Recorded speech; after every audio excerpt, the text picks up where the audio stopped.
এই ভাঙ্গা ইটের ভিতরে লুকিয়ে আছে অতীত 400 বছরের এক রাজকীয় হিংসার আর প্রতিবন্ধতা।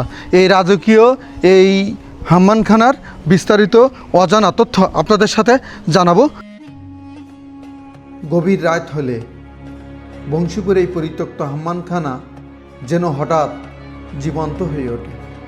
স্থানীয়দের দাবি, মধ্যরাতে যেন ভেসে আসে পানির ছালাদ ছালাদ শব্দ, কখনো আবার শোনা যায় চাপা পায়ের আওয়াজ। এটা সেই শত বছরের পুরনো হাম্মামখানা, যেখানে একসময় জ্বলতো আগুন, উঠত গরম বাষ্প পানি আর চলতো রাজকীয় গোসল। কিন্তু আজ চারিদিকে নীরবতা, ভাঙ্গা দেওয়াল আর অন্ধকারের কুঠুরি সব কিছু যেন লুকিয়ে রেখেছে কোনো অজানা গল্পে।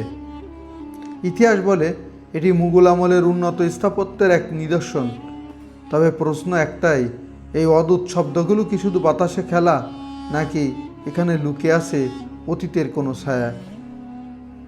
লোকমুখে শোনা যায় জমিদাররা যখন শাসনকার্য পরিচালনা করত, এখান থেকে নাকি সুড়ঙ্গ ছিল নদী পর্যন্ত। এই সুড়ঙ্গ দিয়ে মানুষকে মেরে ফেলে দিত। আসলে ঐতিহাসিকভাবে এর কোনো প্রমাণ পাওয়া যায়নি। হাম্মাম শব্দ অর্থ হচ্ছে গোসলখানা। হাম্মাম একটি আরবি শব্দ।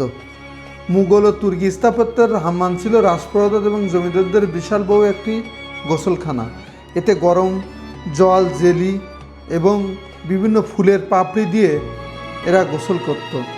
বংশীপুর হাম্মামখানা একটি ঐতিহাসিক হাম্মামখানা, যেখানে একসময় রাজকীয়ভাবে গোসল করত।